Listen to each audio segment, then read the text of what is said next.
ನಾಳೆಯಿಂದ ಅನ್ನಭಾಗ್ಯ ಯೋಜನೆ ಜಾರಿ ಅಂತ ಹೇಳಿದ್ರಿ ಸರ್. ಈಗ ಅಕ್ಕಿ ಬದಲು ಹಣ ಕೊಡ್ತಾ ಇದ್ರಿ, ನಾಳೆಯಿಂದನೇ ಹಣ ವರ್ಗಾವಣೆ ಆಗುತ್ತಾ ಸರ್? ಕಾರ್ಯಕ್ರಮ ಏನಾದ್ರು ಮಾಡ್ತಾ ಇದ್ದೀರಾ? ಕಾರ್ಯಕ್ರಮ ಶುರುವಾಗ್ತದೆ. ಯಾರ್ಯಾರ ಅಕೌಂಟ್ಸ್ಗೆ ಕೊಡೋದಕ್ಕೆ 199 ಭಾಗ ಅಕೌಂಟ್ ಇದೆ ಅಂತ ನಮಗೆ ಮಾಹಿತಿ ಇದೆ. ಒಂದು ವೇಳೆ ಅಕೌಂಟ್ ಇಲ್ಲದೆ ಇರುವಂಥವ್ರು, ಪಡಿತರ ಚೀಟಿ ಹೊಂದಿರೋರು, ಮನೆಯ ಪಡಿತರ ಚೀಟಿ ಯಾರ ಹೆಸರಲ್ಲಿದೆ ಅವರು ಅಕೌಂಟನ್ನು ಮಾಡಿಕೊಳ್ಬೇಕು. 1 ಕೆಜಿಗೆ 34 ರೂಪಾಯಿ ಹೇಳಿದ್ದೀವಿ. ಒಬ್ಬ ವ್ಯಕ್ತಿಗೆ 5 ಕೆಜಿ ಸಿಗ್ತದೆ. ಅದೇ ರೀತಿ 3, 4 ಜನ, 5 ಜನ ಇದ್ದರೆ 25 ಕೆಜಿ ಸಿಗ್ತದೆ. 25 ಕೆಜಿ 34 ರೂಪಾಯಿ ಪ್ರತಿ ಕೆಜಿಗೆ. ಈ ಪ್ರಕಾರ ಇದನ್ನು ತೀರ್ಮಾನ ಮಾಡಿದ್ವಿ. ಇದು ಪೂರ್ತಿ ಅಕ್ಕಿ ಸಿಗೋ ತನಕ ಮಾತ್ರ ಇರ್ತದೆ. ನಾವು ಪ್ರಕ್ರಿಯೆಯನ್ನು ಮಾಡ್ತಾ ಇದ್ದೀವಿ. ಆದಷ್ಟು ಬೇಗ ಮಾಡಿ ನಾವು ಅಕ್ಕಿ ಕೊಡ್ತೀವಿ ಅಂತ ಹೇಳಿದ್ದೀವಿ, ಅಥವಾ ಧಾನ್ಯಗಳು ಕೊಡ್ತೀವಿ ಅನ್ನೋ ಪದವನ್ನು ಮಾನ್ಯ ಮುಖ್ಯಮಂತ್ರಿಗಳು ಉಪಯೋಗಿಸಿದ್ದಾರೆ.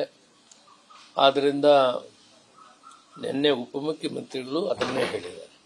ನಾವು ಧಾನ್ಯಗಳನ್ನು ಕೊಡುವಂಥ ವಿಷಯದಲ್ಲಿ ಈ ಭಾಗದಲ್ಲಿ ದಕ್ಷಿಣ ಕರ್ನಾಟಕದಲ್ಲಿ 2 ಕೆಜಿ ರಾಗಿ ಮತ್ತು ಉಳಿದಿದ್ದನ್ನು ಅಕ್ಕಿ ಕೊಡೋದು 8 ಕೆಜಿ.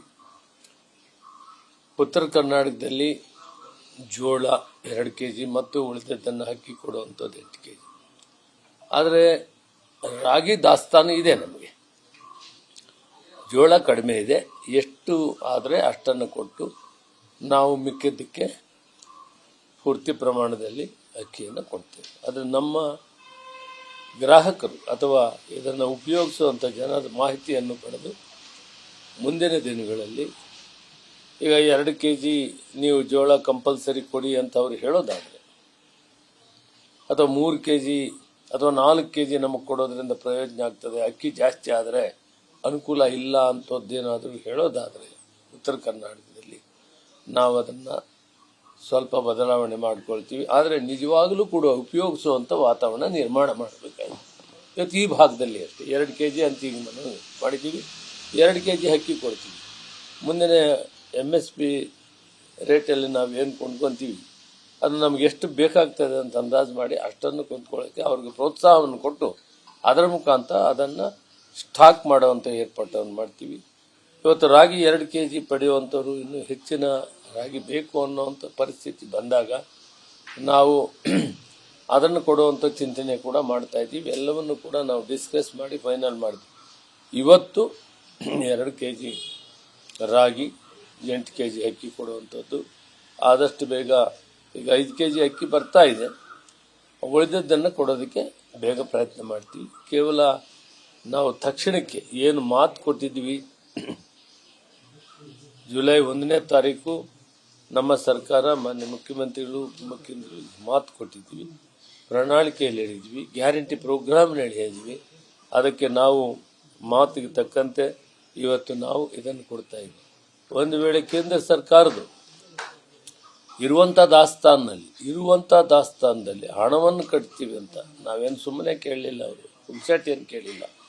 ಅವರು ಕೊಟ್ಟಿದ್ದೇ ಆಗಿದ್ದರೆ ಇವತ್ತು ನಾವು ಪೂರ್ತಿ ಪ್ರಮಾಣದಲ್ಲಿ ನಾಳೆಯಿಂದ ಸರಬರಾಜು ಮಾಡೋಕ್ಕಾಗ್ತಾ ಇತ್ತು. ಸುಮಾರು 1 ತಿಂಗಳಿಂದ ಆಡಿದ ಪ್ರಯತ್ನ ವಿಫಲವಾಯಿತು. ನಿಮಗೆ ಗೊತ್ತಿದೆ. ನಾನು PS ಗೋಯಲ್ ಅವರನ್ನ ಮಂತ್ರಿಗಳನ್ನು ಭೇಟಿಯಾಗಿ ಬಂದೆ. ಇಲ್ಲಿ ಅಧಿಕಾರಿಗಳೆಲ್ಲ ಕರೆಸಿ ನಾನು ಮುಖ್ಯಮಂತ್ರಿಗಳು 2-3 ಮೀಟಿಂಗ್ ಮಾಡಿದ್ವಿ. ಕೊಡ್ತೀವಿ ಅಂತ ಪತ್ರ ಬರೆದ್ರು, ಅದಾದ ಮೇಲೆ ಕೊಡೋಕ್ಕಾಗಲ್ಲ ಅಂತ ಕೇಂದ್ರ ಸರ್ಕಾರ ತೀರ್ಮಾನ. ಅಧಿಕಾರಿಗಳ ಬಗ್ಗೆ ನಾನು ಆಕ್ಷೇಪಣೆ ಮಾಡೋಕ್ಕೆ ಇಷ್ಟ ಇಲ್ಲ. ದಾಸ್ತಾನು ಇದ್ದಿದ್ದು ನಿಜ, ಆ ದಾಸ್ತಾನಲ್ಲಿ ಕೊಡಬೇಕಂತ ಅವ್ರು ತೀರ್ಮಾನ ಮಾಡಿದ್ರು. ಆದ್ದರಿಂದ ಈಗ ಮುಂದೆ ನಾವು ಸಂಸ್ಥೆಗಳಿವೆ, ಜೊತೆಗೆ ಪಬ್ಲಿಕ್ ಟೆಂಡರ್ ಮಾಡಬೇಕು ಅಂತ ಮಾಡ್ತೀವಿ. 2ರಲ್ಲಿ ಕೂಡ ಫೈನಲ್ ಇನ್ನೂ ಮಾಡಿಲ್ಲ. ಯಾವ ರೀತಿ ಅಕ್ಕಿಯನ್ನು ನಾವು ಸಂಗ್ರಹಣೆ ಮಾಡಬೇಕು ಅದನ್ನು ನಾವು ತೀರ್ಮಾನ ಮಾಡಿ ಅಕ್ಕಿಯನ್ನು ಆದಷ್ಟು ಬೇಗ ಕೊಡುವಂಥ ಏರ್ಪಾಡು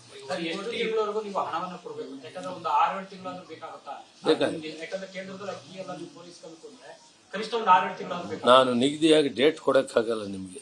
ಆದಷ್ಟು ಬೇಗ ಅಕ್ಕಿಯನ್ನೇ ಕೊಡ್ತೀವಿ. ಇದು ಟೆಂಪರರಿ ಅರೇಂಜ್ಮೆಂಟು. Thank you.